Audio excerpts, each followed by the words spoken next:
All India Radio presents Morning News.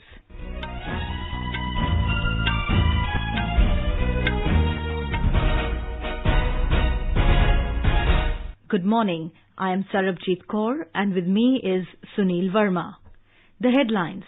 Home Minister Amit Shah says 20,000 beds will be added in the national capital by next week for COVID patients. Testing labs for corona goes up to 1,000 across the country. Tamil Nadu government imposes 7 days of complete lockdown in Madurai beginning today.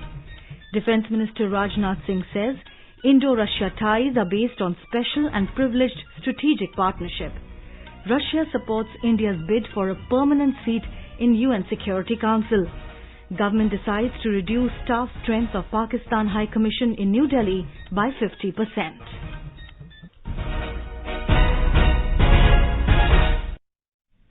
Union Home Minister Amit Shah has said that around 20,000 beds, including 250 ICU beds for COVID-19 patients, will be added in the national capital by next week. Home Minister said that 10,000-bedded COVID care centre at Radha Swami Byas at Chhatarpur of Delhi will be operational by 26th of this month.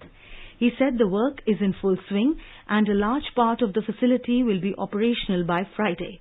Mr. Shah said this in a tweet while replying to a letter written by Delhi Chief Minister Arvind Kejriwal inviting Mr. Shah to inspect the COVID care centre at Chhatarpur. Delhi Chief Minister had also requested for deployment of doctors and nurses from ITBP and Army at the centre. Mr. Shah said Home Ministry has already assigned the work of operating the COVID care centre at Radha Swami Byas to ITBP. The Home Minister said that 1,000-bed full-fledged hospital with 250 ICU beds for COVID-19 infected persons will be ready by next week. He said DRDO and Tata Trust are building the facility with the support of the central government. He said armed forces personnel will man it and this COVID care centre will be ready in next 10 days. He said armed forces personnel have been detailed for providing medical care and attention to the infected persons housed in the railway coaches in the national capital. He said 8,000 additional beds have already been placed at Delhi government's disposal for making COVID care centres as per requirement. Meanwhile, a total of 3,947 new cases of COVID-19 have been reported in Delhi, taking the total number to 66,602. 68 deaths were reported in the past 24 hours in the national capital. So far, a total of 39,313 patients have recovered. West Bengal government has called an all-party meeting today to discuss COVID situation in the state. The meeting assumes significance in view of continuous rise in the number of cases in the state. This is the second all-party meeting convened by the state government in the wake of the pandemic. A report. The all-party meeting is likely to discuss on various issues to bring back further normalcy and to expedite economic activities. The Chief Minister Mamata Banerjee is likely to seek suggestions from the leaders of political parties on resumption of local and metro train services. She is also likely to apprise them on present COVID and post-Amphan situation in the state. The opposition political parties may raise the issues of migrant laborers and workers belonging to the unorganized sectors. Arijit Chakraborty, AIR News, Kolkata. India is fighting against COVID-19 with active participation of the states and union territories. Many states have evolved various strategies within the larger framework of advisories, guidelines and protocols suggested by the centre. Odisha has taken several measures which led to reduction in COVID-19 cases and low mortality rates. Here is a report from our correspondent.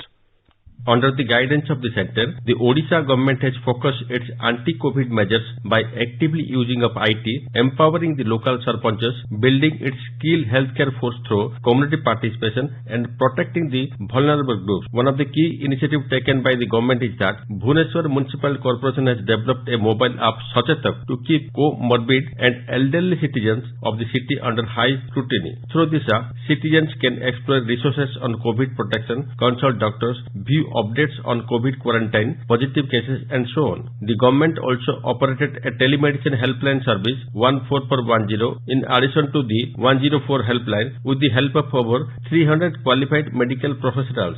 So far, it has trained 1,72,000 health personnel to provide health care to COVID patients. State government has delegated powers of district collectors to sarpanchs of Gram Panchayats under Disaster Management Act 2005 to monitor quarantine regulations. Tapan Maharana, AR News, Cuttack.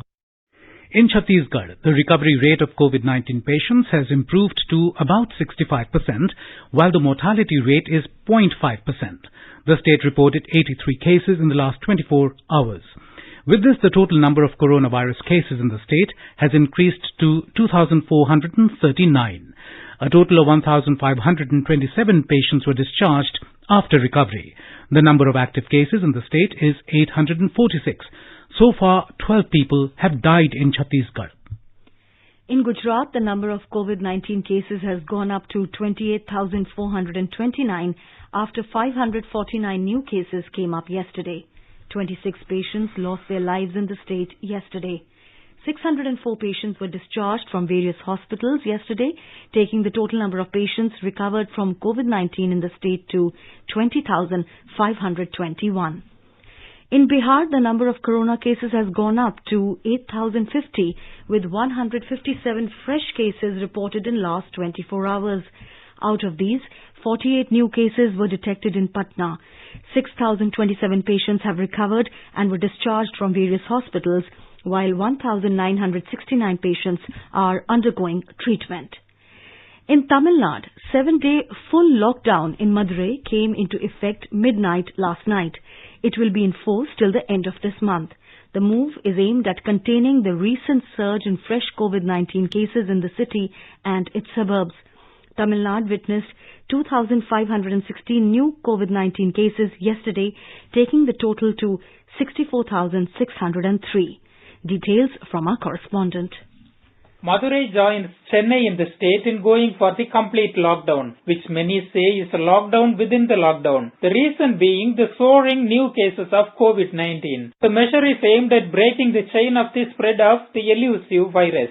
Along with Madurai, its suburbs and adjacent villages also come under the intensified lockdown as they form a contiguous area. However, retail outlets of essentials can function up to 2 p.m., including fuel stations. Health facilities can function without any restrictions, though vehicular movement is permitted back to the minimum. Meanwhile, the State Chief Minister Edappadi Palaniswamy is slated to interact with all the district collectors today to review the current situation. Jai Singh, AR News, Chennai. Indian Council of Medical Research, ICMR, has advised all state governments, public and private institutions and hospitals to take required steps to scale up testing for COVID-19. It has asked them to deploy a combination of various tests, which includes real-time RT-PCR, rapid antigen testing and antibody testing for sero survey. ICMR said, test, track and treat is the only way to prevent spread of COVID-19 infection and save lives. It said that the testing should be made widely available to all symptomatic individuals in every part of the country. The contact tracing mechanism for containment of infection has to be further strengthened. Indian Council of Medical Research, ICMR, has said that it has now facilitated setting up 1,000 laboratories across the country for testing COVID-19 samples. In a tweet, ICMR termed it as a major milestone towards enhanced testing in the country. It added that there are 730 government labs and 270 private labs for testing. The ICMR also said there was only one lab for testing on 23rd January this year, 160 labs on 23rd March, and now the number has reached 1,000 labs. It has advised all states, public and private institutions and hospitals to take required steps to scale up testing for COVID-19. In our series Experts Speak on All India Radio, we bring you the views of the leading medical experts on COVID-19. Talking to AIR News, Dr. Ambuj Roy of Cardiology Department, AIIMS, advised the elderly people and those suffering from other diseases like hypertension and cancer to take extra precautions to avoid the infection. In the larger population, it has given them time to understand the seriousness of the disease, the precautions they need to take, how to live with this. They have practiced social distancing. The people who already have heart disease, people who have had brain strokes, people who have lung disease, people who have some kind of cancer, they're much more prone to a more severe form of the disease if they get the disease. Dr. Naresh Gupta of LNJP Hospital, Delhi, suggested to maintain hygiene and social distancing. खांसने के समय ऐसा खांसना छींकना चाहिए कि दूसरे के ऊपर नहीं जाए। टिश्यू पेपर रखे, रुमाल रखे, कोहनी रखे, बचाव करे। एक इसमें और चीज आती है, वो आती है डिस्टेंसिंग का। जब वो खांसता छींकता है तो 1 से 2 मीटर तक वो जा सकती है। अगर आप पहले ही 1-2 मीटर का फासला बना के रखेंगे तो उसका आपके तक पहुंचने का अंदेशा बहुत कम हो जाता है। जो कॉन्टेक्ट ट्रांसमिशन की बात आई फॉर्माइट से, उसके लिए हम कहते हैं कि आप हाथ साफ करें। हाथ अगर आप धोते रहेंगे तो उसमें जो वायरस है वो साबुन पानी के द्वारा निकलता रहेगा और उसके साथ साथ अगर जरूरत समझे या पानी नहीं हो तो आप सैनिटाइजर का इस्तेमाल भी कर सकते हैं। All India Institute of Medical Sciences, New Delhi, has decided to resume its OPD services for follow-up patients from tomorrow after being shut down for almost 3 months. AIIMS had shut down its OPD services from March 24th as part of its effort towards redirecting its resources to control the COVID-19 outbreak. AIIMS director has approved resumption of physical appointments for follow-up patients not to exceed 15 per day for any department initially, which will be enhanced in a few days. Besides, requisite appointments for limited number of new patients will also be given for those departments who wish to start physical OPD consultation. However, no appointments will be given for evening specialty clinics in the first phase of OPD reopening. AIIMS has also said that it will be the prerogative of the departments to call patients directly or screen them through teleconsultation before giving a physical appointment. However, if an appointment is given from the department, the departmental appointment list will have to be intimated to the computer facility and faculty in charge of the OPD 48 hours in advance. You are listening to the morning news on All India Radio. A reminder of the headlines before we move on. Home Minister Amit Shah says 20,000 beds will be added in the national capital by next week for COVID patients. Testing labs for corona go up to 1,000 across the country. Tamil Nadu government imposes 7 days of complete lockdown in Madurai beginning today. Defence Minister Rajnath Singh says Indo-Russia ties are based on special and privileged strategic partnership. Russia supports India's bid for a permanent seat in UN Security Council. And government decides to reduce staff strength of Pakistan High Commission in New Delhi by 50%. For quick news updates round the clock, follow us on our Twitter handle @AIR News Alerts. अपने साथ अपनों का ध्यान रखो, बड़े बुजुर्गों का तुम ध्यान रखो, तो बात करो, कुछ मदद करो, कोरोना के चलते याद रखो, घर से निकलो तो मास्क पहनना, मास्क के पीछे मुस्कुराना, सुरक्षित दादा दादी नाना नानी अभियान, अपने साथ अपनों का ध्यान।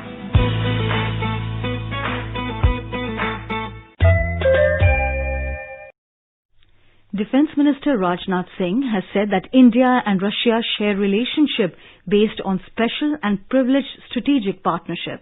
Defence Minister was speaking to media in Moscow yesterday after meeting Russian Deputy Prime Minister Yuri Borisov.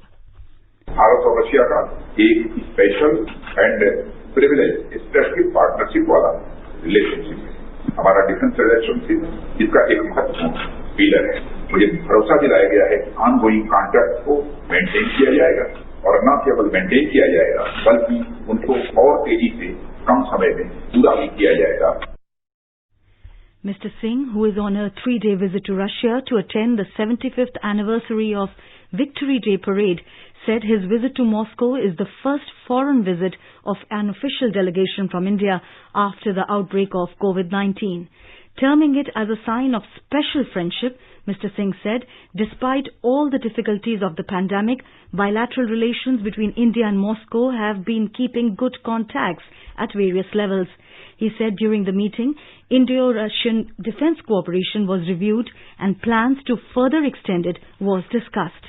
Affirming defence relationship as one of the important pillars in the relationship between the two countries, Mr. Singh informed that Indian proposals have received positive responses from the Russian side. He asserted that the traditional friendship between India and Russia remains strong and both countries continue to cooperate on mutual and shared interests. Defence Minister said he is looking forward to participate in the 75th Victory Parade, wherein an Indian military contingent will be marching in the Red Square today. He conveyed greetings to the people of Russia and especially the veterans who he said had immensely contributed for the common security of both the nations. He also remembered the Indian soldiers who sacrificed their lives in the Second World War and said, भारतीय सैनिकों ने भी लाखों की संख्या में इस world war में भाग लिया और हमें भी काफी कैजुअलिटीज का सामना करना पड़ा है। हमारे कई सैनिक युद्ध में सोवियत आर्मी को सहायता पहुंचाने के लिए भी कार्यरत थे। यह काफी गौरव का विषय है। यह हमारे दोनों देशों के आर्म फोर्सेज के बीच एवरलास्टिंग फ्रेंडशिप की एक मिसाल है। The meeting of Indian and Russian defence ministers holds high significance in terms of early procurement of S-400 anti-missile system from Russia. Russian President Vladimir Putin is likely to visit India later this year. Russia has supported India's bid for a permanent seat at the United Nations Security Council, UNSC. Russian Foreign Minister Sergei Lavrov said a Russia, India and China RIC meeting discussed probable reforms of the United Nations, and India is a strong nominee to become a permanent member of the UNSC. He said Moscow supports India's candidacy and believes India can become a full-fledged member of the Security Council. Foreign ministers of the RIC discussed reforms of the United Nations during the trilateral meet held through video conferencing. UNSC comprises 5 permanent members and 10 non-permanent members. India has been elected as non-permanent member of the UN Security Council for a 2-year term recently. India's 2-year term will begin on January 1st, 2021. India has announced to contribute $10 million to the United Nations Relief and Works Agency for Palestine refugees in the Near East UNRWA over the coming 2 years. Addressing an extraordinary virtual ministerial pledging conference for UNRWA, Minister of State for External Affairs V. Muralidharan said yesterday that capacity enhancement through training and building durable institutions is a major plank of developmental assistance to Palestine. Asserting that UNRWA needs continued support, Mr. Muralidharan said when certain countries withdrew funding, India had stepped up its annual pledge from $1.25 million to $5 million in 2018. He said for this year, India has already disbursed $2 million and will soon be remitting the balance $3 million. He said India provides 250 annual scholarships to Palestinian youth and officials apart from regular customized training programs, and our current project grant is around $72 million. Indian government has decided to reduce the staff strength of Pakistan High Commission in New Delhi by 50%. Ministry of External Affairs MEA said that the behavior of Pakistan and its officials is not in conformity with the Vienna Convention and bilateral agreements on the treatment of diplomatic and consular officials. MEA added, on the contrary, it is an intrinsic element of a larger policy of supporting cross-border violence and terrorism. MEA referred to the recent abduction at gunpoint of 2 Indian officials in Pakistan who were subjected to severe ill treatment. Foreign Ministry said that the act underlines the extent to which Pakistan has gone in this direction.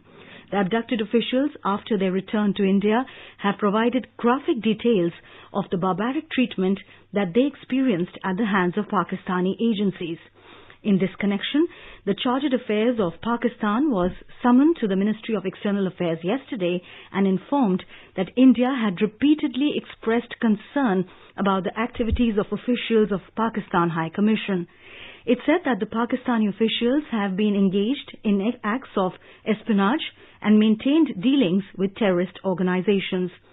Foreign Ministry also highlighted the activities of the 2 officials caught red-handed and were expelled last month as a glaring example. It said that Pakistan has engaged in a sustained campaign to intimidate the officials of the Indian High Commission in Islamabad from carrying on their legitimate diplomatic functions. Indian High Commission will also reduce its staff strength in Islamabad to 50% in the next 7 days. Maharashtra Police has said that Chinese hackers have attempted over 40,000 cyber attacks on India's information technology infrastructure and banking sector during the past 5 days. Special Inspector General of Police Cyber Wing Yashasvi Yadav said collection of data shows that most of the attacks originated from Chengdu area in China. He said the attacks were aimed at causing trouble in banking, infrastructure and IT services like hijacking of internet protocol and phishing. Police have asked internet users to pay attention to such attacks, create robust firewalls and conduct cyber security audits. According to Maharashtra Cyber Cell officials, these hackers are suspected to have database of some 20 lakh Indian email IDs. Madhya Pradesh government has decided to promote all college students and provide them admission in the next semester without any exams. More from our correspondent. Over 17,77,000 students in the state will be benefited by this decision at the undergraduate and postgraduate level. However, any such student who wants further improvement in his grade through examinations will also have the option to attempt the exam. Meanwhile, all schools in the state will remain closed till July 31st. Apart from this, for those students of class 12 who have not been able to take the 12th examination due to any reason, the examination will be conducted once again. Principal Secretary, School Education informed that the 10th and 12th board examinations have been completed in the state. The result of 10th is expected in the first week of July, while the result of 12th is expected in the third week of the July. He informed that arrangements are being made to distribute books to children starting next week. Sanjeev Sharma, AII News, Bhopal. Prime Minister Narendra Modi's call to find new opportunities in the coronavirus pandemic has given a fillip to the local industries in the country. Prime Minister Modi's call of vocal for local has given a boost to the local manufacturer of the Union Territories of Diu, Daman and Dadra Nagar Haveli. More from our correspondent. Local manufacturers of Daman and Dadra Nagar Haveli have got new boost after the Prime Minister's call of vocal for local. Apart from tourism, this area of Union Territory has large number of industrial units. They are producing various household articles, fans, furnitures, garments, etc. but now selling their product with brand of Made in India. One plastic manufacturer, Ajay Baheti, said that vocal for local will help to achieve Atmanirbhar Bharat. मेरा नाम अजय बाहेती है, dynasty plastic दमन। जैसे कि हम लोग house plastic item बनाने में है, अभी हम हमारे प्रोडक्ट के ऊपर बड़े गर्व से बड़े अक्षरों में मेड इन इंडिया लिखते हैं और उसको इंडिया में ही बेचना और इंडिया से बाहर भी हम एक्सपोर्ट करते हैं। अगर हम निरंतर प्रयास करें और प्रधानमंत्री श्री नरेंद्र जी मोदी का हम इसको फॉलो करें, सब चीजें जो बाहर से भी आती थी अभी तक उसको हम अपने यहाँ पे बनाने का कोशिश करें, ऐसा हो सकता है अगर हम निरंतर प्रयास में रहेंगे। Labourers are hopeful to get more work. Dayalal Prasad है, मैं Dynasty Plastic Private Limited company में काम करता हूँ। यह कंपनी मेड इन इंडिया की प्रोडक्ट बनाती है। आगे आशा करता हूँ कि यह प्रोडक्ट विदेशों में भी बेची जाए। मुझे भी खुशी है कि हम लोग को रोजगार दिया है। Now customers also demanding made in India product. हम इंडिया का प्रोडक्ट खरीदे हैं और इंडिया का ही लेंगे और हम इंडिया का प्रोडक्ट लेंगे तो हमारे भाई बहनों को रोजी रोटी मिलेगी और इंडिया का विकास होगा। With Pradeep Bhavsar in Daman, Yogesh Pandya, air news, Ahmedabad. Pradhan Mantri Garib Kalyan Rozgar Abhiyan was launched by the central government to provide employment to the migrant labourers near their native places. The tribal-dominated Dhar district of the state has also been included in the scheme with other 23 districts of Madhya Pradesh. A report. With the Pradhan Mantri Garib Kalyan Rozgar Abhiyan, the migrant labourers are dreaming of their secured future. Lali Bai, a migrant labourer who returned from Gujarat to Jaitpura village due to corona epidemic, is thanking the Prime Minister for this noble initiative. यहाँ हमारा कुछ रोजगार नहीं था और सरपंच और मंत्री साहब ने हमको रोजगार दिया और प्रधानमंत्री को धन्यवाद. Sarpanch Munnalal Rana of Gram Panchayat Jaitpura says that this scheme will benefit the labourers as well as the Gram Panchayat. प्रधानमंत्री जी ने जो योजना चालू करी उसमें मजदूरों का भी फायदा है और पंचायत का विकास का भी कार्य हो रहा है. Dhar collector Alok Kumar Singh said that necessary arrangements have been made for the employment of 30,000 migrant labourers who have returned to the district. जो जिले में 33,000 लोग बाहर से आए थे उसमें 11,000 परिवार थे और बाकी बच्चे और छोटे लोग थे, तो इन सभी 11,000 का रजिस्ट्रेशन ऐप पे किया जा चुका है. इनको जॉब कार्ड भी उपलब्ध कराए जा चुके हैं. इनको विभिन्न रोजगारों में जोड़ा गया है. In this difficult time of corona pandemic, the Pradhan Mantri Garib Kalyan Rozgar Abhiyan is proving to be a boon for migrant labourers. With Sunil Sachan from Dhar, Sanjeev Sharma, AIR News, Bhopal. Indian Railways will process full refund for all train tickets booked on or prior to April 14 this year for the regular timetable trains. In a statement, Railways said that all such tickets will be cancelled and full refund will be generated as per the existing provisions. And now, let us take a look at the weather forecast for today. The minimum temperature in the national capital Delhi was 26 degrees Celsius, while maximum is expected to be around 35 degrees Celsius. The city may have thunderstorm with rain today. Mumbai will have a generally cloudy sky with moderate rain. The minimum temperature was at 25, while maximum will be around 32. In the south, Chennai will see generally cloudy sky with light rain or drizzle. The maximum temperature will be around 38, while minimum was 28.